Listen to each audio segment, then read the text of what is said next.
लीजिए सर, मैं आ गया। आइए सर, अभी हमें फॉर्म्स ऑफ ऑर्गेनाइजेशन देखना है। कल हमने क्या देखा दोस्तों? हमने देखा बिजनेस क्या होता है, ट्रेड क्या होता है, कॉमर्स क्या होता है। इन शॉर्ट हमने बिजनेस, प्रोफेशन और सर्विस के बीच में जो डिफरेंस है वो चीज देख लिया। अब सर, अब पूरा का पूरा subject business and commercial knowledge है। यहाँ पे बिजनेस और प्रोफेशन एक है। आज से आपके लिए बिजनेस एंड प्रोफेशन एक है। क्या बोला बेटा मैंने? आपके लिए अब से बिजनेस प्रोफेशन एक है। चलिए जी, आइए सबसे पहला, सबसे प्रिमिटिव, सबसे पुराना, सबसे ऑथेंटिक, सबसे जेन्युइन फॉर्म ऑफ बिजनेस है sole proprietor. Sir, sole proprietor, अकेला ही जर्नी पर निकल चुका हूं, मैं ही मेरे बिजनेस का मालिक हूं, मैं ही मेरे बिजनेस का करता धरता हूं। आइए सर, सोल प्रोप्राइटर, सोल मतलब इंडिविजुअल, ठीक है। सोल प्रोप्राइटर यानी अकेला owner. The individual essentially relies on personal savings and asset. जब भी कोई सोल प्रोप्राइटर, अकेला आदमी बिजनेस स्टार्ट करने जाता है, उसके पास तो कोई दोस्त यार रहते नहीं है, यानी जो बिजनेस में पार्टनरशिप थोड़ी है। सर, सोल प्रोप्राइटर है तो खुद के पर्सनल एसेट, खुद की पर्सनल सेविंग, इन पे रिलाई करना पड़ता है। बैंक फाइनेंस भी बेचारे को कई बार नहीं मिलता है, लेकिन आज के टाइम पे माइक्रो फाइनेंस उसको मिल जाते हैं। तो ये आपके लिए बहुत इंपॉर्टेंट है। किसी दिन आपको अगर मान लो सोल प्रोप्राइटरशिप ओपन करनी है, the individual essentially relies on personal saving and assets. Example, खुद के घर का रूम देखो, ये मैं खुद यूटिलाइज कर रहा हूँ। होम फर्नीचर, साहब ये देखो कैसी चेयर पे बैठा हूँ, डाइनिंग टेबल से उठा के लाया हूँ। खुद की बाइसिकल, व्हीकल, ये मेरे एसेट रहते हैं। In the modern economy it is often, often भी बोलते हैं, ऑफ्टन भी बोलते हैं, तो ऑफ्टन भी बोलना सीखो। In modern economy, it is often possible to obtain capital from microfinance and bank finance. All the profit of the enterprise accrue to the sole proprietor. Sir, business में जो बचा सारा का सारा मेरा। पार्टनरशिप में 7-8 लोगों में जितने भी लोग हैं उतने में बढ़ जाता है, एलएलपी में भी लोगों में बढ़ जाता है, पब्लिक लिमिटेड कंपनी के अंदर भी बढ़ जाता है भैया, शेयर होल्डर्स के बीच में। पर सोल प्रोप्राइटर, अकेला ओनर, अकेला प्रॉफिट लेकर जाऊंगा, पर साथ ही साथ सर बिजनेस के रिस्क भी मुझे बेयर करने पड़ेंगे। इन शॉर्ट मैं ऐसा कहूंगा बेटा, अनलिमिटेड प्रॉफिट है लेकिन अनलिमिटेड रिस्क भी है। I hope it is very clear. आगे बढ़ते हैं बेटा, succession of ownership by will. By will मतलब वसीयत, जिसको बोलते हैं टेस्टामेंट। ए मतलब ऑल्सो नोन एज, ए मतलब ऑल्सो, के मतलब नोन, ए मतलब एज, ए ऑल्सो नोन एज टेस्टामेंट। तो भैया सोल प्रोप्राइटर के केस में क्या होता है? सोल प्रोप्राइटर जब मरता है या फिर रिटायर होने वाला रहता है, वो अपनी वसीयत लिख के जाता है, वो अपनी विल लिख कर जाता है। क्या बोला सेठ मैंने?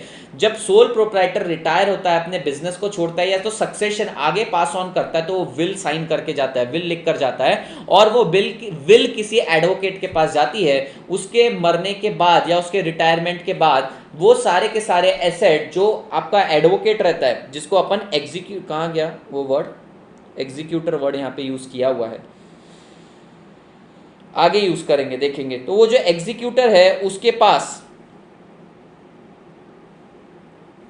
एग्जीक्यूटर, ठीक है, उसके पास, वो एडवोकेट के पास पड़ा रहता है, और फिर फाइनल सेटलमेंट के टाइम पे, जब तक फाइनल सेटलमेंट नहीं हो जाता तब तक उसके पास पड़ा रहता है। एक और चीज याद रखना, अगर कोई सोल प्रोप्राइटर अपनी विल बनाना रह गया तो हिंदू सक्सेशन एक्ट 1956 एप्लीकेबल हो जाती है। मतलब क्या है सर? एक पर्सन है, ये बेचारा पर्सन है, ये अपनी विल बनाए बिना ही पहले ही भगवान को प्यारा हो गया, तो ऐसे समय हिंदू सक्सेशन एक्ट एप्लीकेबल होगा, और हिंदू सक्सेशन एक्ट 1956 के हिसाब से ये सारी चीजें इसके औलादों को मिल जाएगी। साहब याद रखिएगा, कहने के लिए हिंदू सक्सेशन एक्ट है, लेकिन इसके अंदर फारसीज, बुद्धिस्ट, जैन सारे और पंजाबी सिख्स भी आते हैं, इसमें मुस्लिम्स नहीं आते हैं। तो मुस्लिम्स के केस में आपको कंपल्सरीली बाय विल जाना पड़ता है। बहुत इंपॉर्टेंट पॉइंट है बेटा।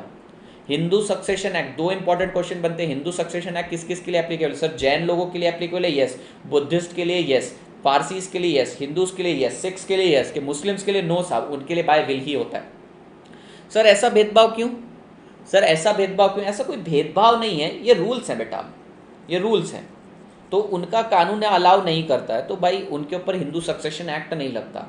समझ में आया आपको? It was as simple as that. Sir खुद का मालिक खुद ही हूँ, सबका मालिक एक नहीं सर, एक ही मालिक है यहाँ पे, ठीक है। सारा का सारा प्रॉफिट, सारा का सारा लॉस इसका। सबसे इंपॉर्टेंट पॉइंट है सक्सेशन कैसे होता है? बाय विल होता है, जिसको टेस्टामेंट बोलते हैं।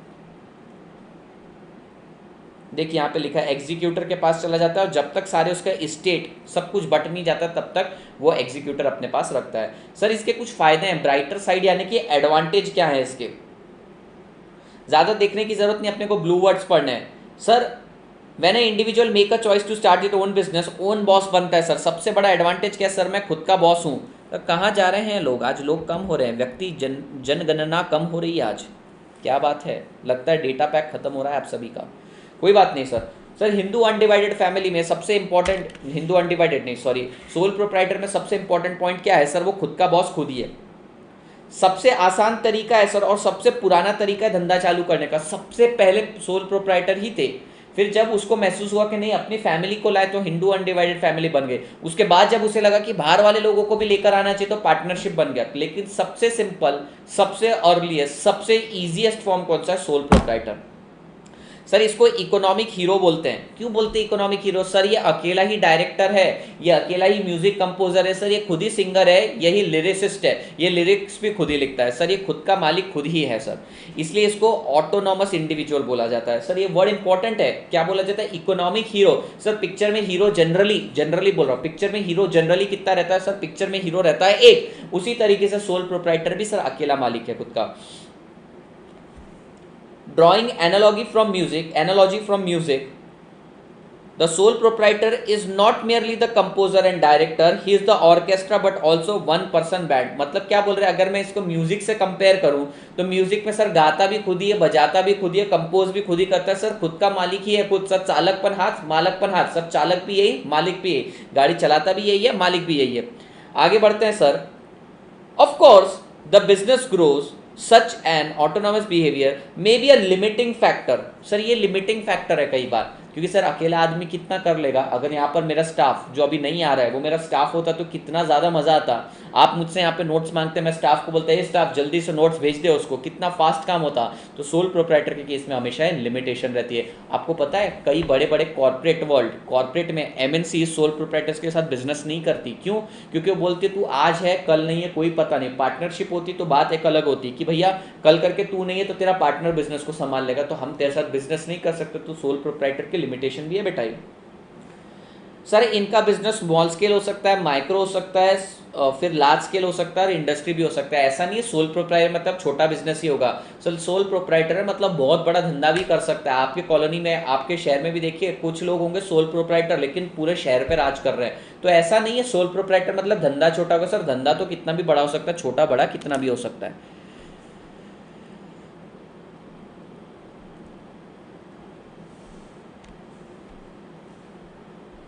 नेक्स्ट है, it is interesting fact that very high proportion of micro and small business in India are unregistered. Sir maximum जितने बिजनेस है ना इंडिया में सोल प्रोप्राइटर के केस में आज के टाइम अनरजिस्टर्ड ही है। पर एक बात है, आप अपने लोकल किराना स्टोर को देखो, लोकल किराना स्टोर वाला सोल प्रोप्राइटर है बेटा। आप तुम बोलोगे सर उसके 4 नौकर काम करते हैं, नौकर काम कर रहे, ओनर थोड़ी है, ओनर तो अकेला ही है। ऐसे केस में वो सोल प्रोप्राइटर, लेकिन वो किराने वाले ने कितना ज़्यादा ट्रस्ट गेन करके रखा है लोगों का। तो सोल प्रोप्राइटर ना सर उसके ऊपर लोग ट्रस्ट करते हैं और उसके ऊपर बहुत ट्रस्ट बिल्डिंग हुई है, तो पीपल्स ट्रस्ट इंजॉय करता है। टुगेदर दिस कंप्राइजेस अनऑर्गेनाइज और इनफॉर्मल सेक्टर। इन सभी को सोल प्रोप्राइटर को अनऑर्गेनाइज या इनफॉर्मल सेक्टर क्यों बोला जाता है? क्योंकि सर अगर 5 किराने की दुकान है, क्या इन दोनों के बीच में या 5 दुकानों के बीच में कोई कोऑर्डिनेशन है? ऐसा कोई ज़रूरी नहीं कि इनके बीच में कोऑर्डिनेशन हो। सर बहुत सिंपल सी चीज़ है, बहुत ही सिंपल सी चीज़ मैं आपको बताता हूँ। ये अनऑर्गेनाइज रहते हैं, ये सर ये खुद के मालिक रहते हैं ना इसलिए। लेकिन याद रखिए सबसे बड़ा कॉन्ट्रीब्यूशन, सर ये अकेले तो बहुत छोटे हैं, पर पूरे इंडिया लेवल पे देखा जाए ना तो इन्होंने ट्रिमेंडस कंट्रीब्यूशन कर रखा है और न्यूमेरिकली सबसे ज़्यादा कंट्रीब्यूशन इन्हीं का है। तो अकेले सोल प्रोप्राइटर को आप बोलेगे तू क्या कर लेगा, पर कलेक्टिवली अगर सबका जीडीपी में कंट्रीब्यूशन देखें तो लार्जेस्ट है सर। लेकिन इसके कुछ फ्लिप साइड्स भी हैं। सर फ्लिप साइड क्या है? फ्लिप साइड यानी नेगेटिव साइड क्या है इसके? जनरली क्या होता है, सोल प्रोप्राइटर के ब्रांड को, ध्यान से सुनना बेटा, सोल प्रोप्राइटर के ब्रांड को लोकल बोला जाता है। क्या बोला जाता है? लोकल, यानी ब्रांडेड का उल्टा। ये बोला ए लोकल गुड है रे तेरा, तो तू तो बस क्या है अकेला मालिक है ना। अरे अकेला आदमी गुड्स को बढ़ा नहीं सकता, अकेला आदमी बहुत ज्यादा धंधे को आगे लेकर जा नहीं सकते, आप भी जानते हैं, इसलिए वो ब्रांड नहीं बन पाता। ये एक नेगेटिव पॉइंट है। तो लोकल का लोकल ही रह जाता है, वो ब्रांड का अपोजिट हो जाता है। सर सोल प्रोप्राइटर के केस में ना वर्किंग कंडीशन बहुत खराब रहेगी। आप टीसीएस में जाकर देखिए लोग क्या चकाचक सूट बूट पहनकर जाते हैं, पर वही लोकल किराना पर देखिए जो नौकर है, जो उसका छोटू रहता है, उसकी हालत खराब रहती है, वर्किंग कंडीशन बहुत ही ज़्यादा खराब रहती है। सबसे गंदी बात इन लोगों की क्या है? Hire and fire. Hire and fire policy, यानी मन किया किसी को भी उठा लिया, मन किया कभी भी निकाल लिया, हायर करो फायर करो, लाओ निकालो, ये कोई कॉर्पोरेट पॉलिसीज नहीं है। अगर आप कॉर्पोरेट में जाएंगे ना बेटा, आप ऐसे नहीं छोड़ सकते, आपको 1 महीने का नोटिस देना पड़ता है। बहुत सही है, 1 महीने का नोटिस देना पड़ता है आपको। आपने 1 महीने का नोटिस दिया, प्लस कंपनी भी आपको इंस्टेंटली निकाल सकती है, 3 महीने का नोटिस देती है, 3 महीने की सैलरी देती है, तो भैया वहाँ पे पॉलिसीज अच्छी है। यहाँ पर तो हायर एंड फायर है।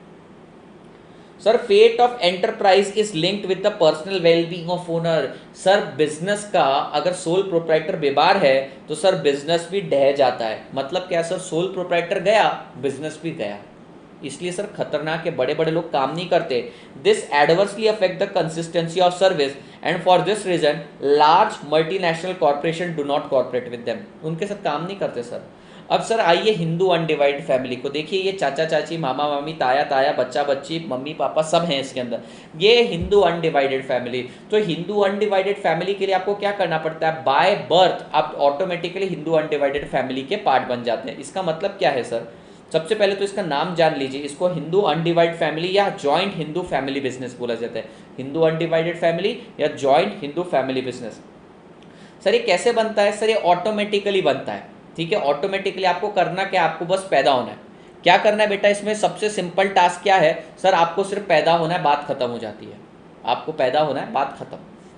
Hindu undivided family is formed automatically by member of common ancestry including their wives and daughters। तो काफी बार ये सवाल उठे गए हैं पार्लियामेंट में नहीं, कोर्ट ऑफ लॉ में पूछा गया कि हिंदू अनडिवाइडेड फैमिली के अंदर जो बाहर से स्त्री शादी करके आती है, यानी कि समझो मेरी शादी होती है और एक लड़की इस घर में आती है, तो भैया क्या ये हिंदू अनडिवाइडेड फैमिली का पार्ट है, क्योंकि आपने बोला बाय बर्थ होता है ऑटोमेटिकली। और बेटा जो आगे जाके डॉटर होने वाली है वो दूसरे घर में जाने वाली है, तो आने वाला और जो जाने वाला है, क्या ये हिंदू अनडिवाइडेड फैमिली का पार्ट है, तो आंसर इज यस। ये क्वेश्चन बार बार एग्जाम में पूछा जाता है। बेटा लाइक्स का रेशो बढ़ा दीजिए, कुछ 2-3 लोग नेगेटिव पता नहीं क्यों कमेंट कर रहे हैं, कमेंट एज एन डिसलाइक्स हो रहे हैं, तो आपकी जिम्मेदारी है, बिना देखे कर दीजिए। सर हिंदू अनडिवाइड फैमिली के बारे में वापस से पढ़ते हैं कि ये ऑटोमेटिकली फॉर्म होती है कॉमन एंसेस्ट्री से, यानी कि कुछ नहीं करना सर, सिर्फ पैदा होना है फैमिली के अंदर आपको, और शादी करके जाओ तो भी मिल जाता है, और डॉटर हैं तो भी आपको हक मिलता है। ठीक है बेटा, ओके बेटा। As such joint Hindu family in India in fact by default is HUF। तो सर कोई भी जॉइंट फैमिली ऑटोमेटिक HUF है, आपको कुछ बोलने की जरूरत नहीं रहती है। अगर आप बिजनेस कर रहे हो और आपके चाचा का लड़का बिजनेस में आना रहता है तो उसको कुछ भी नहीं करना पड़ता, ना ही कोई कॉन्ट्रैक्ट, ना ही कोई अग्रीमेंट, कुछ नहीं सर, ऑटोमेटिक है सब। HUF cannot be formed by the group of people who do not constitute family। तो सर देखो सबसे बड़ा लिमिटेशन क्या था सर, जो बंदा, ध्यान से सुनिएगा, जो बंदा है के साथ में बिजनेस करना चाहता हूं और वो अगर मेरी फैमिली का नहीं है तो हिंदू अनडिवाइडेड फैमिली नहीं बन सकती। भैया समझो, एक बंदा है जिसका नाम है पिंटेश, ठीक है, पिंटेश को टिंकेश के साथ बिजनेस करना है। भैया देखो अब एक तरीका है बिजनेस करने का, इसको फैमिली बना लिया जाए, पर फैमिली बनाए कैसे, इसको इससे शादी करनी पड़ेगी। पर भैया समझ लेते कि ये उस टाइप का नहीं है, ये लड़की से ही शादी करना चाहता है, तो भैया करना है बिजनेस इसके साथ, सोल प्रोप्राइटर अकेला काम करना नहीं है, इसको फैमिली का पार्ट बना नहीं सकते, तो ऐसे समय क्या किया जाएगा बेटा, इसके साथ पीशिप यानी पार्टनरशिप कर ली जाएगी। तो जहां हिंदू अनडिवाइडेड फैमिली फेल हुई, पार्टनरशिप इसीलिए आया। तो भैया जो बंदा आपकी फैमिली को बिलोंग नहीं करता है वो HUF का पार्ट नहीं बन सकता है, कुछ भी कर लो तुम। और आपको ये बात जान के बहुत ही ताजुब होगा कि जैसे सोल प्रोप्राइटर को एक इंडिविजुअल स्टेटस मिलता है इनकम टैक्स एक्ट में, HUF को भी एक सेपरेट लीगल एंटिटी का स्टेटस मिलता है। HUF is a separate legal entity. जिस दिन आपने सेपरेट बोल दिया कि भैया आज से हमने HUF फॉर्म कर दिया, ऑन पेपर HUF फॉर्म कर दिया है, तो HUF एक सेपरेट लीगल एंटिटी बन जाती है बेटा। फिर सर HUF के not earn income from salary. आप HUF को सैलरी नहीं दे सकते, ठीक है, HUF को सैलरी नहीं दे सकते। ये इनकम टैक्स से आप इंटर में पढ़ोगे, यहाँ पर बिल्कुल नहीं समझ में आएगा, इंटर में बस इतना याद रखना, HUF को सैलरी नहीं मिलती। HUF के अंदर सर कौन कौन आ सकता है सर, बुद्धिस्ट आ सकते हैं, जैन आ सकते हैं, सिख आ सकते हैं, फारसीज भी आ सकते हैं। जो वही लोग थे ना सर अपने कौन से हिंदू सक्सेशन एक्ट, वही वाले लोग इसके अंदर आ जाते हैं। For the purpose of understanding HUF's feature and business, another important law relevant is Hindu Succession Act। तो ये HUF को समझाने के लिए हिंदू सक्सेशन एक्ट आया बेटा, Hindu succession act. Hindu succession act बताता है कि भैया आपका बिजनेस आगे कैसे बढ़ेगा आपके ना होने के कारण। एक एग्जाम्पल दिया है, लेट से ये हैं, इन दोनों ने शादी करी, भैया उन्होंने वहाँ पे क्या लिखा है बच्चे पैदा करने का तरीका, वहाँ पे उन्होंने लिटरली लैंग्वेज में इस तरीके से कुछ लिखा है कि इन दोनों की शादी हुई तो बच्चे पैदा करने का तरीका क्या है, पहले भैया इंडिया में शादी कर लो, शादी करी तो भैया ये इनके बच्चे हुए, ठीक है, ये इनके बच्चे हुए तो भैया ये चचा ने, ये अपने ताऊ साहब ने बिजनेस स्टार्ट किया था, ये ताऊ और ये जो ताई है अपनी, ताई नहीं बोल सकते इनको, क्या बोलेंगे, जो भी बोलते हैं, इन्होंने बिजनेस स्टार्ट किया, तो भैया पहले थे ये ताऊ थे सोल प्रोप्राइटर, फिर इनके बच्चे हुए, कॉमन एंसेस्ट्री से ये बच्चा हुआ, ये बच्चा हुआ, तो ये बच्चे ऑटोमेटिकली सेकेंड जनरेशन कहलाएंगे, ये सेट क्या कहलाएंगे फर्स्ट जनरेशन, और ये क्या कहलाएंगे सेकेंड जनरेशन, ये सेकेंड जनरेशन है, और इनकी शादी हुई तो ये जो दीदी हैं ये भी इसके अंदर आ गई सेकेंड जनरेशन में, क्योंकि बोला वाइफ और डॉटर सब आती है, और लेट से ये थर्ड जनरेशन आ रही है, थर्ड जनरेशन, ये चचा के जो बच्चे हैं उनके ये बच्चे हैं, तो साहब ये कहलाएंगे थर्ड जनरेशन, ये भी हिंदू अनडिवाइड फैमिली, और ये कहलाएंगे फोर्थ जनरेशन। लेकिन एक आपको इंडिया की हिस्ट्री बताता हूँ, इंडिया में जनरली थर्ड जनरेशन के बाद ना जनरेशन निकम्मी हो जाती है, वो संभाल नहीं पाती है, एक्सेप्ट अंबानी, पर अंबानी हिंदू अनडिवाइड फैमिली में नहीं है, वो अब कॉर्पोरेट में। कुछ एग्जाम्पल्स देख लेते हैं सर, इसके मेरिट्स एंड डीमेरिट्स देख लेते हैं, मैं आपको पूरा फास्ट ट्रैक फॉर्मेट में पढ़ा रहा हूँ एमसीक्यू पॉइंट ऑफ व्यू के हिसाब से। सर ये बनता कैसे है, फॉर्म्ड बाय बर्थ, सर सिर्फ कुछ नहीं करना है आपको, पैदा हो जाना है उस फैमिली में, ऑटोमेटिकली आप हिंदू अनडिवाइड फैमिली के पार्ट बन गए। सर मेरे पड़ोसी के घर बच्चा हुआ, वो उसकी हिंदू अनडिवाइडेड फैमिली का हिस्सा हो गया, तो सर क्या मैं ये इस घर में आज ही पैदा हुआ, सर मैं 7:17 पे पैदा हूं, बाजू वाले घर में भी 7:17 पे एक बच्चा पैदा हुआ है, वो बच्चा उस घर का हिंदू अनडिवाइडेड फैमिली का पार्ट बनेगा, मैं चाहकर भी उसी समय पैदा होने के बावजूद भी सर हिंदू अनडिवाइडेड फैमिली, उसकी हिंदू अनडिवाइडेड फैमिली का हिस्सा नहीं बन सकता, उसके साथ अगर मुझे बिजनेस करना है तो मेरे को पार्टनरशिप में जाना पड़ेगा। तो सर कुछ नहीं करना है, हिंदू अनडिवाइडेड फैमिली में आने के लिए बस पैदा होना है, याद रखिएगा एचयूएफ में आने के लिए क्या करना है, पैदा हो जाओ, पर भैया पैदा होना हमारे हाथ में नहीं है। सर मेंबर में naturally join the business, in contrast, ये बहुत इंपॉर्टेंट है, in Muslim family if the sibling wish to associate business, उन्हें कॉन्ट्रैक्चुअली जाना पड़ता है, मुस्लिम्स में कॉन्ट्रैक्चुअली जाना पड़ता है, उनके कानून अलग है, और कोई बड़ी बात नहीं बेटा, कानून अलग है। चलिए दूसरा है family pool of resources, family pool of resources मतलब क्या है सर, ये जो रिसोर्सेस है सबको बिलोंग करते हैं, किसी एक का नहीं है, सबका है। It is possible to start and expand the business and diversify, sir इतने सारे लोग हैं, इतने सारे लोग पैदा कर रखे, बिजनेस अच्छे से संभालेंगे भी और बिजनेस को बढ़ाएंगे भी। Social capital through family involvement, sir यहां पर क्या होता है, एक नया वर्ड यूज किया सोशल कैपिटल, सर पैसा रोकड़ा नहीं, सोशल कैपिटल यानी ट्रस्ट वाला कैपिटल। अगर मेरे चाचा का लड़का है तो मैं इंस्टेंटली उस पर ट्रस्ट कर लूंगा और उसे बोलूंगा कल से आजा बिजनेस काम पे लग जा मेरे साथ। तो यहां पर हिंदू अनडिवाइड फैमिली का सबसे इंपॉर्टेंट फीचर है सर सोशल ट्रस्ट, एक दूसरे पर बहुत आसानी से भरोसा कर लिया जाता है। There is an instant trust among the member as compare to the situation of partnership. Family member are automatically co owner called as co partners, ये वर्ड याद रखेंगे सर आप, पैदा हो जाओ आप ऑटोमेटिकली को पार्टनर्स बन गए, आपको कुछ एग्रीमेंट करने की जरूरत नहीं। सर कितनी बेहतरीन फीचर है, बस बच्चे पैदा करते जाओ ऑटोमेटिकली आपका बिजनेस बढ़ते जाएगा। इसलिए तो लोग पहले बच्चे ज्यादा पैदा करते थे, 8-8, 9-9। और दूसरी बात तब लाइट भी नहीं रहती थी तो उनके पास कुछ काम नहीं रहता था, टीवी नहीं था, इंटरनेट नहीं था, तो बोले चले बच्चे पैदा कर लेते हैं, तो 8-8, 9-9 बच्चे पैदा हो गए बेटा उन लोगों के। लेकिन मजाक की बात साइड में, ये सारे के सारे लोगों को कोई गवर्नमेंट के पास जाके बोलना नहीं पड़ेगा कि हमारे पप्पा के बिजनेस में हमें इन्वॉल्वमेंट चाहिए, ये सब ऑटोमेटिकली को पार्टनर्स है, ऑटोमेटिकली सब को ओनर है। लेकिन सर इसका एक नेगेटिव साइड भी है कि सर अगर कोई निकम्मा, निठल्ला, आलसी, कामचोर, बेवड़ा, दारूड़ा निकल गया और पड़ोस की फैमिली में कोई अच्छा इंसान भी है जो इस बिजनेस में आना चाहता है, वो नहीं आ सकता और ये आदमी इंडिपेंडेंटली स्टेटस एंजॉय कर रहा है। मतलब सर पैदा होने के कारण आपको राइट मिले, आपने पैदा होकर एहसान कर दिया, यहां पर तो ऐसी बात हो गई है साहब। Sir decision making is quick, आपको पता है लॉ के अंदर डिसीजन लेना है तो आपको बोर्ड मीटिंग बुलानी पड़ती है, शेयर होल्डर्स को मीटिंग बुलानी पड़ती है, पर यहां पर क्या करना पड़ता है सर, रात को डाइनिंग टेबल पे वैसे भी सब मिलने वाले, बैठ के डिसीजन ले लेंगे, तो डिसीजन बहुत क्विक है।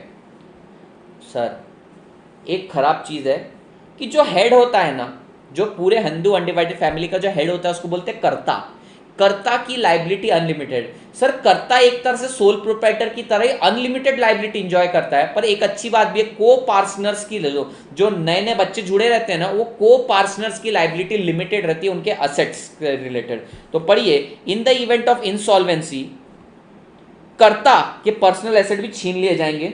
However liability of family member is limited to their share. अगर सर मेरे को बोला है इस घर का लड़का है पर तेरा 10% ही शेयर है तो भैया मेरे को 10% ही कॉन्ट्रीब्यूट करना है, पर कर्ता की लाइबिलिटी अनलिमिटेड है। ये एमसीक्यू पॉइंट ऑफ व्यू से इंपॉर्टेंट है। कर्ता की लाइबिलिटी बढ़ता। साहब 2600 क्रॉस हो गए, साहब 2600 क्रॉस हो गए, सैल्यूट है साहब, कर दिया आपने 2700 कर दोगे आज मेरे को लगता है। साहब 2600 क्रॉस कर दिए, तुमने भाई को बढ़ाने का ठेका ले लिया है साहब, एग्जैक्ट 2600 टच किया। Thank you so much guys, love you all. बहुत ज्यादा खुशी मिल रही है साहब, बहुत ज्यादा खुशी मिल रही है। Thank you so much guys, thank you so much.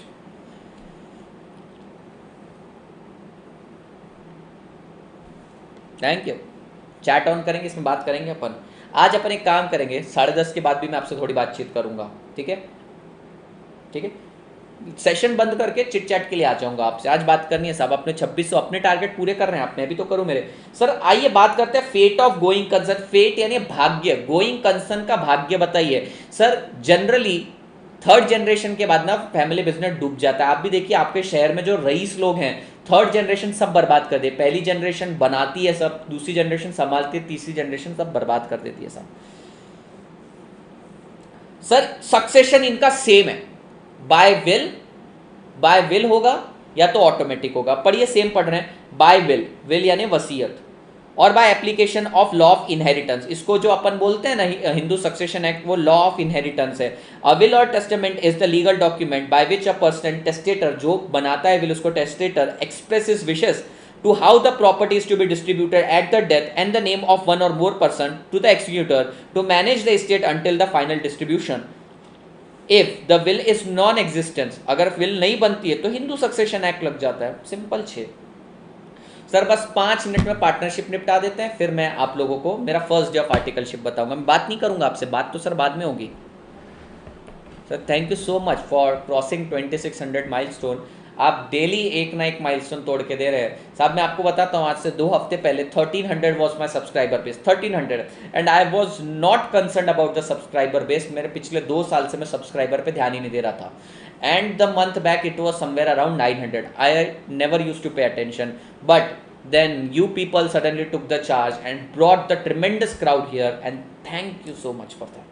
आइए सर पार्टनरशिप। सर पार्टनरशिप क्यों आया? सर पार्टनरशिप डायरेक्टली नहीं आया, सबसे पहले सोल प्रोप्राइटर आया। सोल प्रोप्राइटर अकेला बिजनेस करते करते थक गया, लिमिटेशंस थी सर, 10 जगह नहीं दौड़ सकता था।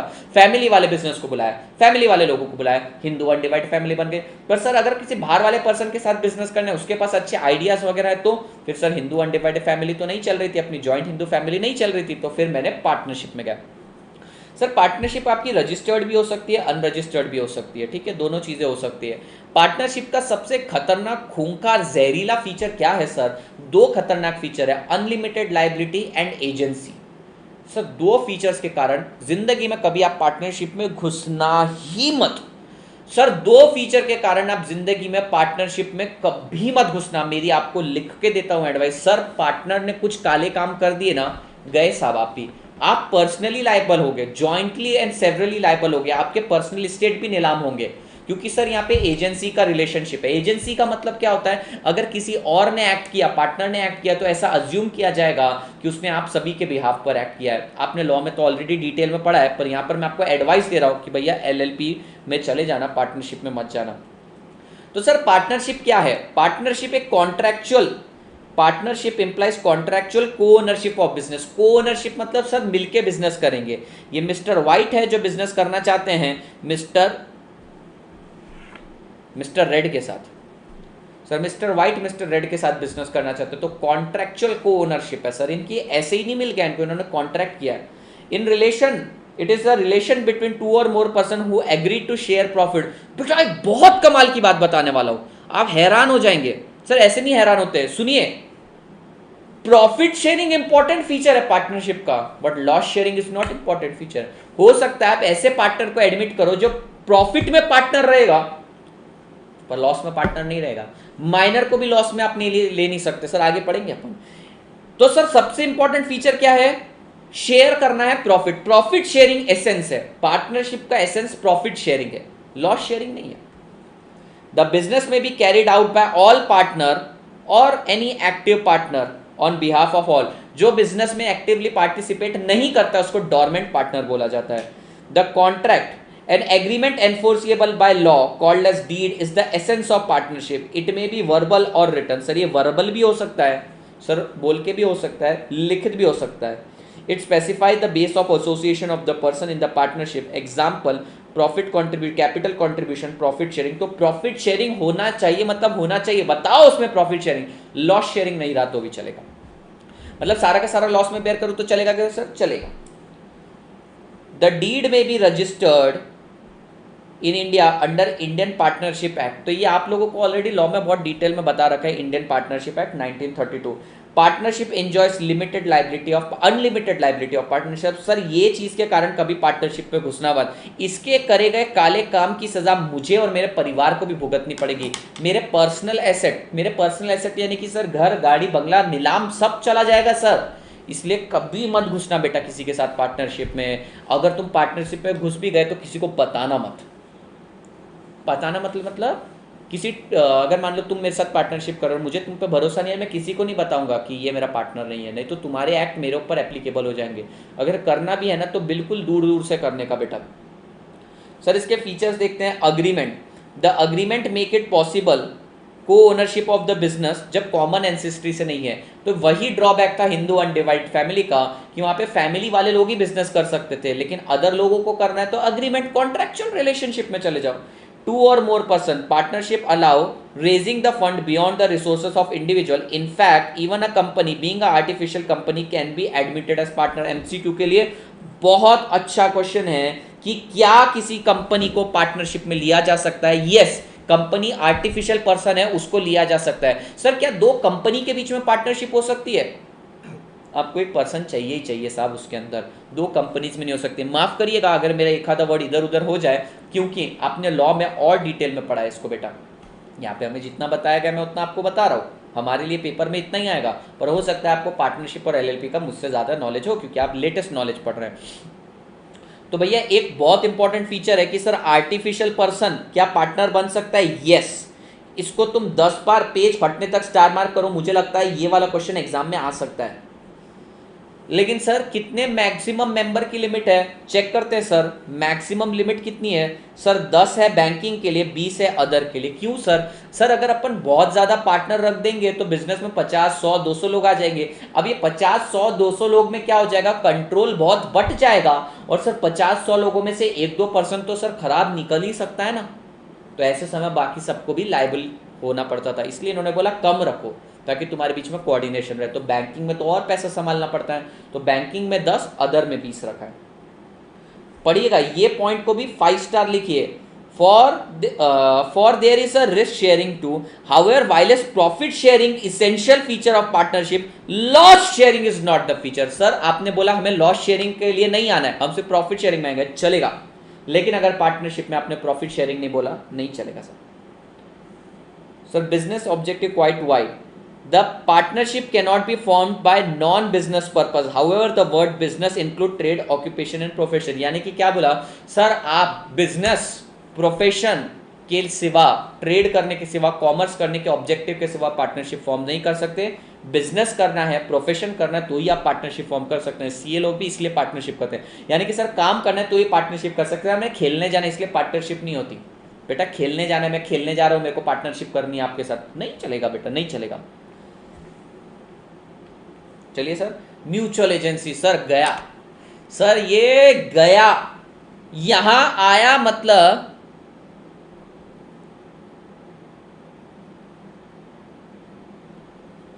सर यही रीजन है म्यूचुअल एजेंसी कि मैं पार्टनरशिप में नहीं जाता सर. सर एजेंसी मतलब क्या? किसी और पार्टनर ने एक्ट कर लिया तो ऐसा अज्यूम किया जाएगा उसने पार्टनरशिप फर्म के बिहाफ पे और मेरे बिहाफ पे एक्ट किया. सर उसने कल किसी का पैसा डुबा दिया, वो बैंकक्रप्ट हो गया, तो सर ऐसा अज्यूम किया जाएगा कि उसने ये सारी चीजें पार्टनरशिप फर्म के बिहाफ पर करी है. सर मुझे भी पर्सनली लायबल होना पड़ेगा. सर म्यूचुअल एजेंसी बहुत खराब है. म्यूचुअल एजेंसी मतलब क्या होता है? एक के द्वारा किया गया एक्ट दूसरा भी उसके लिए लायबल हो जाता है, दूसरे के बिहाफ पे किया गया एक्ट ऐसा माना जाता है. Mutual agency there is that is one for each other and for all. that all partner work in common interest and in the interest of the firm. Limitation: the partner's misdeed impact all the partners and the fate. For example, if a partner in an auditing firm become a party to the scam, it impact may disastrous for the firm. Sir सबसे बड़ी बात, सबसे खराब, अगर मान लो एक ये चिंटू और एक ये पार्टनर पिंटू, चिंटू ने कुछ एक्ट किया, लेट से आदित्य का पैसा डुबा दिया चिंटू ने, तो ऐसा माना जाएगा कि इसमें पिंटू भी शामिल था। सर म्यूचुअल एजेंसी, क्योंकि एक के द्वारा किया गया एक्ट सबके बिहाफ पे किया गया है, ऐसा माना जाएगा। सर ये तो आपको पता है, unlimited liability, there is a common limitation of proprietary form of a business organization. In the event of insolvency, the partner's personal asset are also taken up. Sir unlimited liability। अच्छा sir, fate of going concern, हमने दो form of business organisation पढ़े, कौन कौन से पढ़े अपन ने? Hindu undivided family पढ़ी और सोल प्रोप्राइटर। वहां पे सक्सेशन कैसे होता है sir? Fate of going concern, will जिसको टेस्टेटर टेस्टामेंट के थ्रू कर देता है, या फिर सर हिंदू सक्सेशन एक्ट। यहाँ पर हिंदू सक्सेशन एक्ट चलता है? नहीं चलता है सर। यहाँ पर अगर पार्टनरशिप है तो कई बार डिसॉल्व भी करी जाती है। पढ़ते हैं सर क्या होता है गोइंग कंसर्न। एक आधा पार्टनर छोड़ के जाना चाहता है तो क्या होगा बेटा? पार्टनरशिप कैसे फॉर्म होती है? एक अग्रीमेंट के थ्रू होती है। तो तोड़ी कैसे जा सकती है? अग्रीमेंट के थ्रू। फॉर एग्जाम्पल कल करके 3 पार्टनर हैं, मुझे लगता है कि ये जो तीसरा पार्टनर है ना बहुत ही ज़्यादा झोलर है, ठीक है। कॉन्ट्रैक्चुअली हमने पार्टनरशिप फॉर्म करी है तो इसके कारण मैं लायबल रहूंगा, तो आज मैं इससे सेपरेट होना चाहता हूं। तो मैंने गवर्नमेंट से जाके पूछा भैया मैं सेपरेट कैसे होऊंगा? तो उसने बोला तुम जुड़े कैसे? तो मैंने बोला भैया एग्रीमेंट के थ्रू जुड़े। तो बोले एग्रीमेंट के थ्रू ही तोड़ना पड़ेगा, तुम्हें एग्रीमेंट में बोलना पड़ेगा कि आज से मैं इसका पार्टनर नहीं हूं। बात समझ में आ रही है आपको? तो भैया सिंपल सी चीज है कि अगर तुम लोग जुड़ते भी हो एग्रीमेंट से तो टूटोगे भी एग्रीमेंट से। पर सर नए लोगों को कई बार ये आसानी से एडमिट नहीं करते क्योंकि ट्रस्ट की बात है ना सर। सर आप ही बोलो, अगर मान लो जेठालाल की अगर एक फर्म है उसके अंदर वो सुंदरलाल को एज अ पार्टनर लेगा क्या? नहीं, क्योंकि सुंदरलाल की एक्ट जेठालाल के ऊपर भी एप्लीकेबल हो जाएगी सर, इसलिए ये नए पार्टनर्स को लेते नहीं है generally. Limitation: since partnership arises out of a contract it ceases. Ceases का मतलब है stop in the same way, यानी कि तुम एग्रीमेंट के थ्रू आए हो, कॉन्ट्रैक्ट के थ्रू आए, उसी के थ्रू तोड़नी पड़ेगी। The partner may serve a notice of a surveillance to the firm and the partnership comes to end. वो नोटिस देगा 1 महीने तक मैं तुम्हारा पार्टनर, उसके बाद मैं छोड़ के जा रहा हूँ, इसके बाद की कोई भी एक्ट के लिए मैं लायबल नहीं हूं बेटा। The remaining partner may agree to carry on the business. कर सकते हैं sir. Succession of ownership: sir कोई पार्टनर छोड़ के चला गया, अब ये बिजनेस आगे कैसे चलेगा? Ownership is not merely transferable, a new partner can be admitted only if other partner consider. मतलब सर लेट से चिंटू है, चिंटू रिटायर होना चाहता है, निकलना चाहता है, फर्म अच्छी है लेकिन वो निकलना चाहता है, उसका बेटा है टिल्लू, तो टिल्लू डायरेक्टली नहीं आ सकता सर इसके अंदर बाकी पार्टनर की कंसर्न के सिवाय, क्योंकि हो सकता है चिंटू अच्छा है पर टिल्लू की एक्ट के कारण बाकी लोग भी लायबल हो जाए। इसलिए सर जहां पे fate of going sir Hindu succession act के हिसाब से चल रहा था, सर यहां पर ऐसा नहीं चलता है। यहां पर हम थर्ड पर्सन को, हमारे ट्रस्ट के बाहर, हमारी फैमिली के बाहर के पर्सन को लेकर आ रहे हैं, तो सर ऐसे समय हमें बहुत सोच समझ के करना पड़ता है। बाहर के लोगों को हम डायरेक्टली नहीं लाते हैं, कॉन्ट्रैक्ट के थ्रू लाते हैं, कॉन्ट्रैक्ट के थ्रू निकालते हैं। आइए साहब, जैसे मैंने वादा किया था और आप लोगों ने भी 2600 मेरे क्रॉस करवा दिए, तो एलएलपी स्टार्ट करने से पहले, एलएलपी स्टार्ट करने से पहले मैं आपको अपना किस्सा सुनाऊंगा। किस्सा ये है दोस्त, सेशन 5-10 मिनट एक्स्ट्रा ऊपर जाने वाला, ठीक है, मेरे को आज ये सेशन कंप्लीट करना है। सर किस्सा ये है कि मैं, स्टोरी मतलब ज़रूरी नहीं कि इंटरेस्टिंग हो, मैं बस आपको बताने वाला हूँ कि क्या हुआ था। साहब मैं आईपीसीसी, तब आर्टिकलशिप से पहले आईपीसीसी करी थी मैंने, ऑब्वियसली अभी आप इंटर करते हैं तब आईपीसीसी होती थी, तो आईपीसीसी में बेटा मैं रैंक के लिए प्रिपेयर कर रहा था और आप समझो मैं बिल्कुल आदिवासी बन चुका था। मैंने आपको बताया मैं जब पढ़ने चले जाता हूँ, मैं जब स्टडी मोड में चले जाता हूँ, मैं पूरी तरीके से आदिवासी बन जाता हूँ, 2-2, 3-3 महीने तक घर के बाहर नहीं निकलता हूँ। तो बेटा मस्त मेरे यहाँ तक इतने लंबे लंबे बाल हो गए थे, तब एज भी मेरी कितनी होगी, I guess I was 18-19 I was something. तो सर दाढ़ी वाड़ी सब बड़ी, पूरा बाबा जी बन चुका था मैं रैंक के लिए प्रिपेयर कर रहा था। अनफॉर्चुनेटली मेरिट लिस्ट में 20 मार्क्स से रह गया, लेकिन कोई बात नहीं।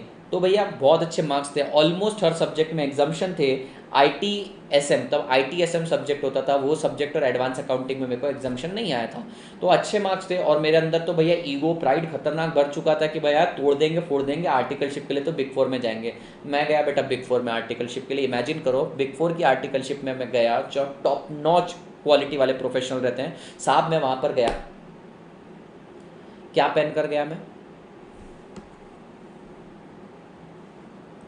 सर, हमें क्या पता क्या पहन कर गया सर, पूरे के पूरे ग्रीन, डार्क ग्रीन कलर की टी शर्ट नहीं, सर उसके ऊपर येलो कलर के बटन, वाह भाई वाह। और उसके अंदर, सुनो मैं मजाक नहीं कर रहा, उसके अंदर धागा जो था रेड कलर का, वाह भाई वाह। ये पहन के गया, नीचे जीन्स, भाई अपन तो घर से निकले नहीं थे काफ़ी टाइम से, तो जीन्स भी लगभग छोटी हो चुकी थी, ठीक है, छोटी मतलब पुरानी रग्ड थी। साहब ये कार्टून गया था, इस कार्टून से क्वेश्चन पूछे गए, कार्टून यानी कि मैं, सर दाढ़ी वाड़ी बड़ी हुई अपनी, बाल वाल बिखरे हुए हैं, एक कंधे पे झोला है, बिल्कुल अपन कैसे लग रहे सर, लेखक लोगों की तरफ। बुरा नहीं मानना, लेखक लोग अपनी दुनिया में रहते, इसलिए मैंने बोला साहब मैं वैसा गया था। साहब इंटरव्यू हुआ क्रैक, इंटरव्यू क्रैक हुआ, 5 राउंड ऑफ इंटरव्यू दिए मैंने, 3 दिन तक जाया, कमर तोड़ के मस्त इंटरव्यू दिया, इंटरव्यू क्रैक हुआ। लास्ट राउंड था, सेकंड लास्ट राउंड था, मैनेजर राउंड हुआ। उसने मुझसे पूछा भाई टेक्निकली तू बहुत स्ट्रांग है पर हम तेरे को नहीं रखने वाले।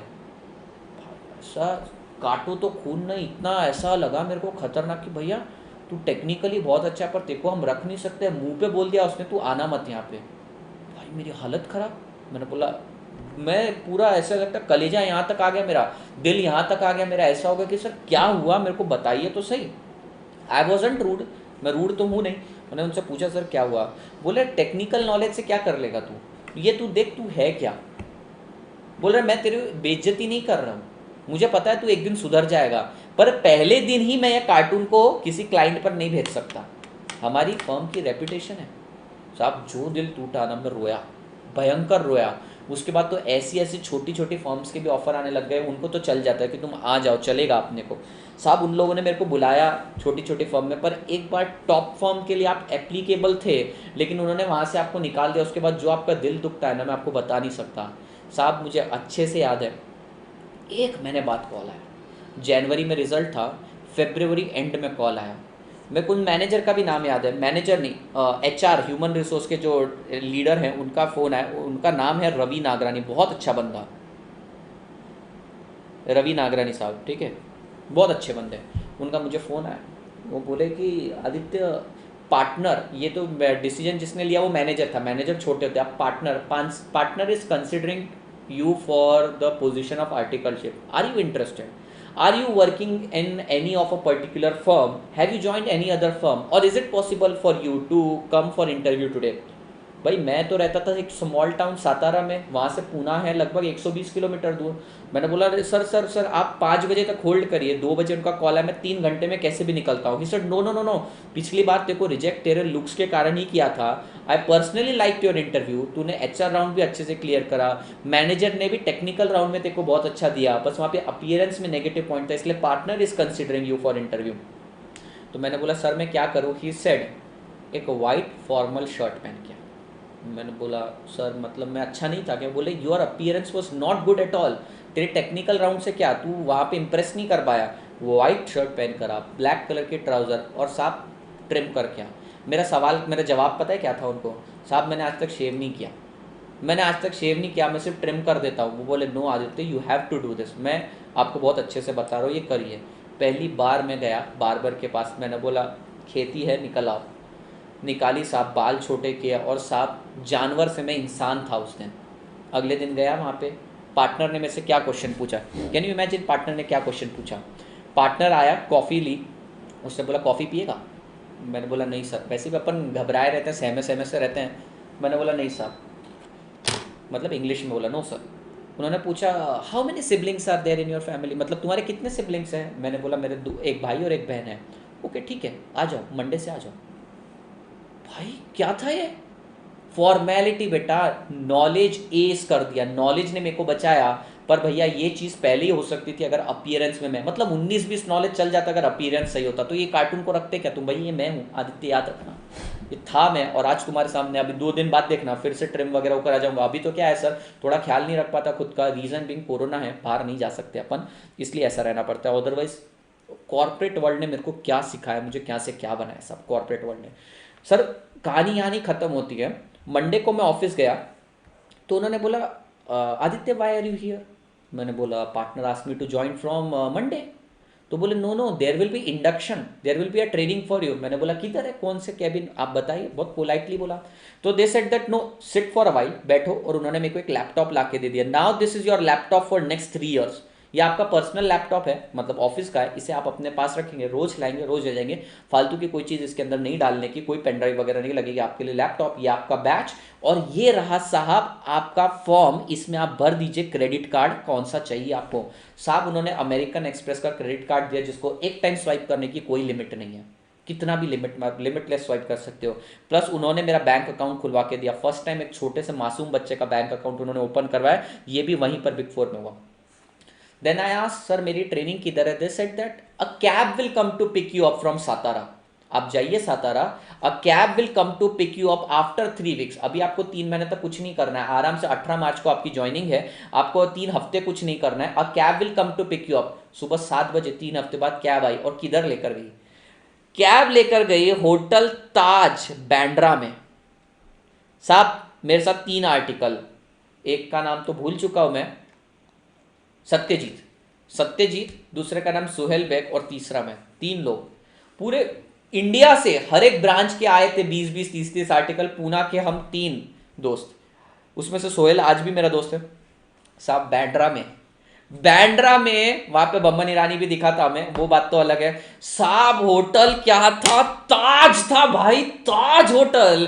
मैं आज तक गया नहीं ताज होटल साहब। वहां पे आप वॉशरूम या रेस्ट रूम में जाते हो ना, तो नल में से गर्म पानी आता है और हैंकी मिलता है आपको हाथ पोंछने के लिए, और आपको डिस्पोजेबल उसको एक बार फेंकते रहता है साहब। एक मेरे जैसे बच्चे के लिए तो ड्रीम कम ट्रू था। मजा आया साहब उस दिन मेरे को बहुत ज्यादा। शाम का समय हमने पूछा कि सर आप हमने पूछा कि भैया ये ताज में ही रखोगे क्या आप? हमको नहीं, बोले ताज में नहीं है, आपका दूसरे होटल में स्टे है, स्टे कंफर्म नहीं हुआ। फट गई हमारी हालत, रात भर रहेंगे कहाँ? दे सेड दैट, हमने कॉल किया मैंने वो एचआर को कि भैया किधर रहना है हमारा, तो कुछ इन्होंने फिक्स नहीं किया। दे सेड दैट बेटा घबराने की बात नहीं है, आपको कार्ड दे रखा है, आप कोई भी 5 स्टार होटल में जाके रह लो, कार्ड स्वाइप कर लेना, company will pay it on your behalf. साहब हम लोग गए 5 स्टार होटल में रहे साहब। 5 स्टार होटल में मैं 1 घंटे तक नहाया वहाँ पे, मैंने पूरा आज पाप धुले हैं, आज सच में मैं पूरे पापों से मुक्त हूँ, ऐसा लग रहा है कि भाई जन्नत में आया हूँ मैं साहब। क्या गजब जगह होती है बिग फोर, खतरनाक साहब। रात को पेट फाड़ के खाना खाया, मतलब पेट में जगह ना हो। अगले दिन भैया इंडक्शन चालू हो रहा है, तो भैया हम हर 5 मिनट में स्प्रिंग वाटर पी रहे हैं। मिनरल वाटर कौन पिएगा? है मिनरल वाटर गया तेल लेने से, स्प्रिंग वाटर पी रहे हैं। खा खा के इतना खा रहे भाई, क्या मजा थी मैं तुमको बता नहीं सकता। सर वो इधर इधर ट्रेनिंग इंडक्शन रखते हैं। मैं जब पास हुआ, जो लोग पास हो जाते हैं उन्हें कितनी महंगी महंगी वॉचेस देते हैं, फॉसिल की वॉचेस वगैरह। बहुत मज़ेदार जगह है सर, आप चाहिएगा बिग फोर में ज़रूर। ये था मेरा फर्स्ट डे ऑफ आर्टिकलशिप का एक्सपीरियंस। फिर मैं आपको आगे और चीज़ें सिखाते जाऊंगा साहब। इसके बाद अपने को पढ़ना है LLP, लिमिटेड लाइबिलिटी पार्टनरशिप। तो I hope you enjoyed it, आपको अच्छा लगा होगा मेरा फर्स्ट डे। ये जेन्युइन है, इसमें कोई मैंने इधर उधर का मैनिपुलेशन नहीं किया। हमें ताज में रुकाया नहीं था, मैंने आपको ये भी बता दिया, ताज में सिर्फ इंडक्शन था। ताज लैंड्स एंड आज भी नाम है उसका। फिर सर हमें वहाँ से ना बॉम्बे वर्ली सीलिंग दिखती थी। तो फिर तीसरे दिन हम घूमने भी गए थे, दूसरी रात को हम लोग घूमने भी गए थे दोस्त वगैरह।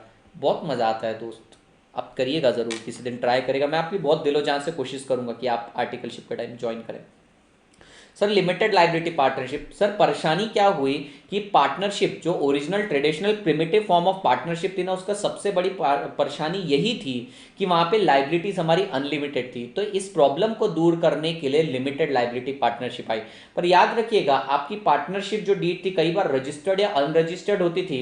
क्योंकि हम आपको लिमिटेड लाइबिलिटी पार्टनरशिप में आपकी लाइबिलिटी लिमिट करने वाले हैं, तो एटलीस्ट आपको गवर्नमेंट को जाके बताना पड़ेगा कि आपकी लाइबिलिटी कितनी है। इन शॉर्ट बेटा आपको ये करना पड़ेगा, आपको रजिस्टर करना पड़ेगा। तो LLP कंपल्सरी रजिस्टर्ड रहती है। सर कहीं ना कहीं ये जो है ना फीचर, ये पार्टनरशिप और कंपनी कॉर्पोरेट के बीच का फीचर है। तो इसको मैनेज कौन करेगा? सवाल ये आया। तो इसको मैनेज करता है रजिस्ट्रार ऑफ कंपनी। जो कंपनीज को मैनेज करते हैं वही रजिस्ट्रार ऑफ कंपनी मैनेज करता है इन लोगों को, ठीक है। तो कहीं ना कहीं आप ऐसा समझते हैं कि पार्टनरशिप का एक्सटेंडेड वर्जन है, जहां पे आपकी लाइबिलिटीज खत्म कर दी जाती है, लिमिटेड कर दी जाती है। वो भी आपके पर्सनल एसेट के ऊपर नहीं जाते हैं, किसी और की लाइबिलिटी के लिए, किसी और के एक्ट के लिए आपको लाइबल नहीं ठहराया जाता है। तो सर एक बहुत बेस्ट फॉर्म है। वहां पे हमारे ट्रेडिशनल फॉर्म ऑफ पार्टनरशिप में 10 और 20 थी मैक्सिमम लिमिट, यहां पे भी कोई मैक्सिमम लिमिट नहीं है। सिंपल लॉजिक क्या है, वहां पे लिमिटेड नंबर इसलिए रखे जाते थे कि सर ज्यादा लोग रखेंगे ना तो किसी के एक्ट के लिए किसी को भरना पड़ेगा, करे कोई और भरे कोई।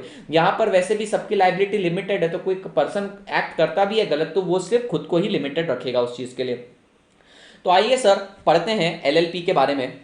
LLP is the form of business organisation which is where the liability of the partner is limited. आपको मैंडेटरीली इनकॉर्पोरेट करना पड़ता है, मैंडेटरीली एलएलपी एक्ट 2009 के तहत। इसको मैनेज कौन करता है? रजिस्ट्रार ऑफ कंपनी यानी ministry of corporate affair, the apex body of regulation of the company. Sir ministry of corporate affair MCA ये एपेक्स बॉडी है, ये कंपनीज को मैनेज करती है, यही एलएलपी को मैनेज करती है। याद रखिएगा, ये चीज याद रखने वाली है। The apex body of regulation of the company form of business organisation in India overseas LLP 2। तो आपको याद रखना है कि भैया एमसीए ही ख्याल रखता है कंपनीज का और एलएलपी का। फॉर द पर्पस, हाँ जी, यहां पर आपका बिजनेस कौन अच्छे से कर रहा है कौन अच्छे से नहीं कर रहा है, या फिर बिजनेस के जितने भी कंप्लायंसेस हैं, बिजनेस को कौन कैरी कर रहा है आगे, ये सारी चीजें आपको पहले ही बताना पड़ता है। और इसके अंदर आपको एक पार्टनर को नॉमिनेट करना पड़ता है जिसको हम डेजिग्नेटेड पार्टनर बोलते हैं। क्या बोलते हैं बेटा? Designated partner. और हमारे एलएलपी में जो काम करता था उसको क्या बोलते थे? उसको एक्टिव पार्टनर बोलते थे। यहां पर क्या वर्ड आया? Designated partner. क्योंकि सर ये बिल्कुल कॉर्पोरेट फॉर्म है, इसको मिनिस्ट्री ऑफ कॉर्पोरेट अफेयर कर रहा है हैंडल, तो भैया ये एक सेपरेट लीगल एंटिटी है, ये एक सेपरेट लीगल एंटिटी। और मैं आपको बता दूं बिग फोर, मैं तो केपीएमजी में, बिग फोर के अंदर जो केपीएमजी उसमें था, तो साहब वो भी एलएलपी थी, उसके अंदर 9 एलएलपी फाइन करी थी उन्होंने। और सर आपको पता है कि जो चीज सेपरेट लीगल एंटिटी है, जिसके पास कॉमन सील है, और आपको तो ये भी पता है कि इसका परपेचुअल सक्सेशन है like company. It is a hybrid form of business organisation जहां पे प्रोप्राइटरशिप, बेटा प्रोप्राइटरशिप बोला, सोल प्रोप्राइटर नहीं बोला, प्रोप्राइटर। प्रोप्राइटर के अंदर कौन कौन आता है? पार्टनरशिप फॉर्म भी आती है। तो भैया ये एक हाइब्रिड फॉर्म है। सर ये किस चीज का मिक्सचर है? सर ये पीशिप यानी पार्टनरशिप और कंपनी का मिक्सचर है। पार्टनरशिप को उन्होंने प्रोप्राइटरशिप बोला, सोल प्रोप्राइटर नहीं, प्रोप्राइटरशिप। सर आइए इसके फीचर्स कंपेयर करते हैं फटाफट, क्योंकि इसके बाद अपने को, आप लोगों को यहाँ पे 1% कंपनी नहीं है, नहीं तो मैं आपको 1% कंपनी भी सिखाता। अपना 10 मिनट में हो जाएगा बेटा चैप्टर, फिर मैं आपसे बात करूंगा। मैं सेशन करूंगा ब्रेक, मैं सेशन पूरा रोक दूंगा और वापस से लाइव आऊंगा आपके लिए। हेडिंग यही रहेगी बीसी के लेक्चर 2, और जैसी बात हो जाएगी अपनी उसको मैं हाइड कर दूंगा। आइए साहब, लिमिटेड लाइबिलिटी। भैया पुरानी पार्टनरशिप में क्या होता था? लिमिटेड लाइबिलिटी, अनलिमिटेड लाइबिलिटी होती थी, और यहां पर क्या है? लिमिटेड लाइबिलिटी है। Limited liability, no personal liability of partner in case of fraud. भैया फ्रॉड करेगा तो तू ही भरेगा। पुरानी पार्टनरशिप में क्या होता था? अनलिमिटेड लाइबिलिटी, यहां पर क्या है? Limited liability. इनकॉर्पोरेशन, क्या पार्टनरशिप, पुरानी पार्टनरशिप में इनकॉर्पोरेशन मैंडेटरी था? नहीं, मैंडेटरी नहीं था, रिकमेंडेटरी था, यानी कि कर लो बोल दिया जाता था, रजिस्ट्रेशन मैंडेटरी नहीं था। यहां पे कंपल्सरीली आपको LLP act 2009 ministry of corporate affair के पास जाके रजिस्टर खुद को करना ही पड़ता है। It is a separate legal entity from partner. Sir वहां पे क्या था? म्यूचुअल एजेंसी थी, यहां पर म्यूचुअल एजेंसी नहीं है, ये सेपरेट लीगल एंटिटी है। ठीक है, आप लोग पार्टनर हैं, लेकिन अगर कुछ होता है तो एलएलपी के ऊपर बात आएगी, उसकी सेपरेट लीगल एंटिटी है। Not a legal separate entity from its partner, it does take away the uncertainty of business of going concern. Sir partnership में मिनिमम देखो, पार्टनरशिप है तो भैया पार्टनर तो चाहिए, तो मिनिमम 2, मैक्सिमम 10 या फिर 20 हो सकते हैं। बैंकिंग में 10 और अदर में 20, और यहां पर कोई लिमिट नहीं दी है क्योंकि सर टेंशन ही नहीं है। ROC is the administrating authority, तो यहां पर मैंने आपको बोला था registrar of company, ministry of corporate affair के अंदर आरओसी रहता है, रजिस्ट्रार ऑफ कंपनी, वो कंपनी को मैनेज करता है, इनको भी मैनेज करता है। सर इनको आरओसी के पास जाने की जरूरत नहीं है, रजिस्ट्रार ऑफ फर्म के पास जाना पड़ता है। रजिस्ट्रार ऑफ फर्म सर जो डेटा मेंटेन करता है। रजिस्ट्रार ऑफ कंपनी और रजिस्ट्रार ऑफ फर्म क्या होता है? सर रजिस्ट्रार ऑफ कंपनी क्या होता है? जो कंपनीज और एलएलपी का डेटा मेंटेन करता है, एमसीए। तो आपको एक चीज याद रखनी है यहाँ पर बेटा, इसको मैनेज करता है एमसीए और डेटा सबमिट करते हैं अपन आरओसी के पास, कंपनी भी और एलएलपी भी। स्टैट्यूटरी कंप्लायंस, ज्यादा कंप्लायंस नहीं, यहां पर सर बहुत ज्यादा कंप्लायंस फॉलो करने पड़ते हैं। Every partner of LLP is agent of firm. Sir सीधी बात है, अगर कोई पार्टनर गलत काम करता है तो firm will be liable, not the other partner. Sir अगर एलएलपी में देखो सत्यम का घोटाला हुआ, तो ऐसे समय क्या हुआ? सर सबके ऊपर थोड़ी बात आ सकती है, सर सबके ऊपर थोड़ी बात आ सकती है। सर आज के टाइम पे सत्यम जैसा अगर फ्रॉड होगा तो राजू रामलिंगम, मैं मिस आउट कर रहा हूँ वर्ड, तो भैया उन लोगों के द्वारा करी गई एक्ट, अगर आज ऐसा कुछ फ्रॉड होता है तो एलएलपी और पार्टनर लायबल है। डेजिग्नेटेड पार्टनर यानी जिसने फ्रॉड किया, लेट्स से डेजिग्नेटेड पार्टनर भी नहीं बोलते, जिसने फ्रॉड किया है, और एलएलपी, ये दोनों लायबल है, बाकी के पार्टनर बच जाएंगे। Sir last form of business करते हैं कंपनी। इस कंपनी के बारे में तो सर हम बचपन से पढ़ते आए हैं सर, एक सेपरेट लीगल एंटिटी है, ये बॉडी कॉर्पोरेट है, उसकी कॉमन सील है, इसका एक सेपरेट एड्रेस भी होता है, ये नॉन लिविंग पर्सन है।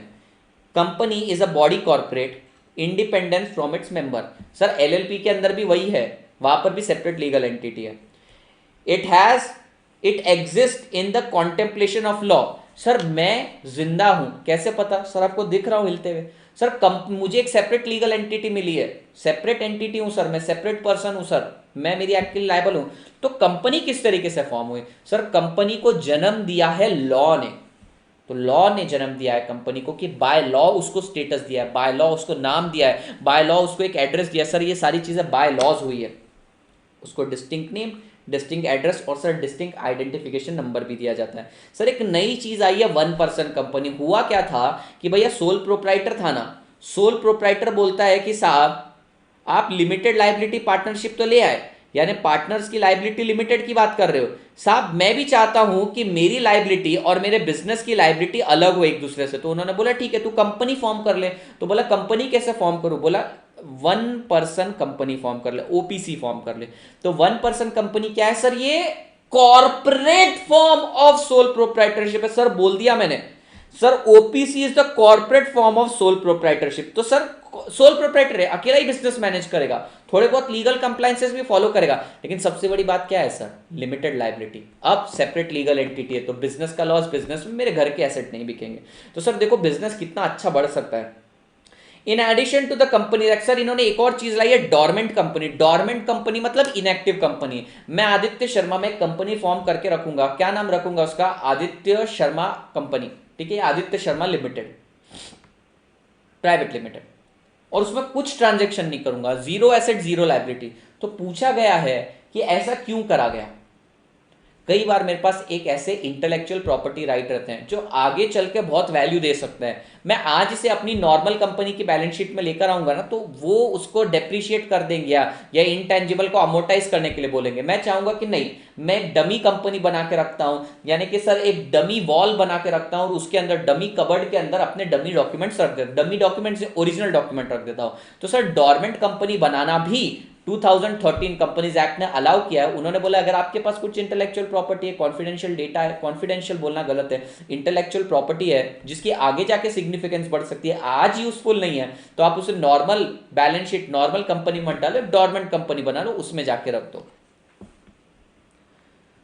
इन order to make the system of diffuse ownership of joint stock company. Joint stock company मतलब सर कंपनीज के अंदर ही कॉन्सेप्ट आया शेयर्स का, जॉइंट स्टॉक यानी कि शेयर्स। यहाँ पे आपको एमओए और एओए बनाना पड़ता है। एमओए के अंदर क्या रहता है बेटा? एमओए के अंदर आपको कंपनी का पर्पस, कंपनी क्यों फॉर्म हुई, कंपनी क्या करेगी, कैसे, और आर्टिकल ऑफ एसोसिएशन के कंपनी के ऑपरेटिंग प्रोसीजर बताने पड़ते हैं। तो पढ़िए, द कंपनी को MOA, memorandum of association, article of association file करना पड़ता है। The MOA along with the other thing spells out the objective of the business. Sir मैंने कंपनी क्यों फॉर्म करी, एमओए में बताया जाएगा, और बाकी प्रोसीजर पार्ट एओए में रहता है। AOA is internal regulation. Sir compliance, sir company को स्टैट्यूटरी ऑडिट करवाना पड़ता है। सर अपन सब सीए का पेट भरता ही स्टैट्यूटरी ऑडिट से सर, जिसको आपको पब्लिश करना पड़ता है।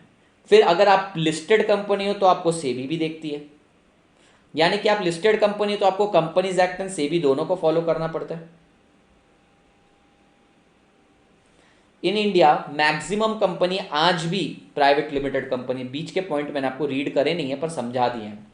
तो आज भी इंडिया में मेजॉरिटी ऑफ द कंपनी कौन कौन सी है sir? Private limited company. Maximum companies private limited है, कुछ ही जॉइंट स्टॉक कंपनी है, कुछ हंड्रेड्स, थाउजेंड्स बोलना भी गलत है, शायद 1000 भी ना हो, हंड्रेड्स में ही जॉइंट स्टॉक कंपनीज है, 200, 400, 500 जितनी होंगी, बाकी सब प्राइवेट लिमिटेड है। आइए सर 2 मिनट के अंदर एक पार्ट कंप्लीट कर लेते हैं, प्राइवेट लिमिटेड और पब्लिक लिमिटेड कंपनी के बीच का difference. Sir private limited company रही तो 2 मेंबर भी चलते हैं, पब्लिक लिमिटेड में 7 चाहिए। याद रखिएगा बेटा, नंबर ऑफ मेंबर 2, 7, मैक्सिमम 200, 200 के ऊपर पब्लिक में जाना पड़ेगा तेरे को भैया, यहाँ पे कोई लिमिट नहीं है, लाखों हो सकते हैं। सर यहाँ पे शेयर ट्रांसफर पे रिस्ट्रिक्शन है, यहाँ पे पूरा टोटल बैन नहीं है पर रिस्ट्रिक्शन है। यहाँ पर तो सर आप आराम से स्टॉक एक्सचेंज पे जाके शेयर खरीद सकते हो, बेच सकते हो। Sir minimum director 2, minimum director 3, ये आपने सब कंपनी में पढ़ा है, मैं आपको याद भी तुरंत करवा देता हूँ। सर यहाँ पे मिनिमम नंबर ऑफ डायरेक्टर और मेंबर कितने होने चाहिए, 2, यहाँ पर कितने होने चाहिए, 7 और 3। यहाँ पर मैक्सिमम शेयर होल्डर 200, यहाँ पे नो लिमिट। सर यहाँ पर ना आपको ऑडिट कमिटी, यहाँ पर audit committee, CSR committee, director committee नहीं बनाने की जरूरत है, shareholder stakeholder committee बनाने की जरूरत नहीं है। क्यों सर? क्योंकि यहाँ पे कुछ चुनिंदा लोगों का ही पैसा लगा है, मैक्सिमम 200 लोगों का पैसा है, तो इकोनॉमी थोड़ी रुकेगी। सर यहाँ पे लाखों लोगों का पैसा लगा है, इसलिए आपको मैंडेटरीली कुछ कमिटीज फॉर्म करनी पड़ती। कौन कौन सी committee? Sir private limited company को ऑडिट कमिटी नहीं बनानी पड़ती, सीएसआर कमिटी नहीं बनानी पड़ती, स्टेक होल्डर कमिटी नहीं बनानी पड़ती, रेम्यूनरेशन एंड नॉमिनेशन कमिटी नहीं बनानी पड़ती। तो सर आपको ACSN, इसका कोई शॉर्ट वर्ड बन रहा है क्या? C answer. सर आपको ये कमिटीज नहीं बनानी पड़ती। कौन कौन सी committee sir? CSR committee, audit committee, nomination and remuneration committee and stakeholder committee. Sir ये कमिटी, कैंस कमिटी यहाँ पे नहीं बनानी पड़ती, और यहाँ पर आपको सारी कमिटी बनानी पड़ती। क्यों सर? लाखों लोगों का पैसा लगा है। It can start business upon incorporation. Sir जैसे ही मेरे को सर्टिफिकेट ऑफ इनकॉर्पोरेशन बन गया, मेरे को प्राइवेट लिमिटेड कंपनी स्टार्ट करती आती है। इसको 2 चीज़ों, एक और एडिशनल रिक्वायरमेंट रहती है। सबसे पहले इसको सर्टिफिकेट ऑफ कमेंसमेंट भी लेना पड़ता है, सर्टिफिकेट ऑफ इनकॉर्पोरेशन, यानी यहाँ पर सिर्फ इनकॉर्पोरेशन सर्टिफिकेट ले लिया, चालू कर दे बिजनेस। सर यहाँ पे इनकॉर्पोरेशन सर्टिफिकेट लेने के बाद certificate of commencement of business भी लेना पड़ता है। नहीं तो सर क्या है, बिजनेस को इनकॉर्पोरेट कर दिया, मैं आपको बताता हूँ यहाँ पर क्यों बिजनेस कमेंसमेंट का सर्टिफिकेट क्यों लेना पड़ता है, धंधा चालू कर रहा है ये क्यों बताना पड़ता है। सर अगर मान लो मैं पब्लिक लिमिटेड कंपनी में जाना पड़ता है, और मैंने क्या किया, एक कंपनी इनकॉर्पोरेट कर दी, कंपनी इनकॉर्पोरेट मैंने जेन्युइनली इनकॉर्पोरेट कर दी, उसके बाद मैंने लोगों से पैसा मांग लिया और मैंने धंधा ही चालू नहीं किया, फिर साहब सर लाखों लोगों का पैसा डूब जाएगा। फिर सर यहाँ पर ये क्यों नहीं रखा? सर यहाँ पर तो 200 लोग एक दूसरे को जानते होंगे आराम से। सर 200-250 लोगों को तो अपन आराम से जानते हैं, इतने लोग भी नहीं होते प्राइवेट लिमिट पे, 10, 12, 15 ही रहता है, सब एक दूसरे को जानते हैं, तो सबको पता रहता है सबका इंटेंशन क्या है। सर यहाँ पर थोड़ी इंटेंशन पता है, इसलिए इनकॉर्पोरेशन सर्टिफिकेट के बाद, इनकॉर्पोरेशन सर्टिफिकेट क्यों चाहिए सर? कि कंपनी को एक सेपरेट लीगल स्टेटस मिल गया बाय लॉ, ये बताने के लिए इनकॉर्पोरेशन स्टेटस चाहिए रहता है, इनकॉर्पोरेशन सर्टिफिकेट लेते हैं। लेकिन यहाँ पे आपको कमेंसमेंट सर्टिफिकेट भी लगता है। ये चैप्टर आपका हुआ, आपको करीब ये 6 मार्क्स दिलाएगा चैप्टर। याद रखिएगा, लिमिट 2,2,7,3,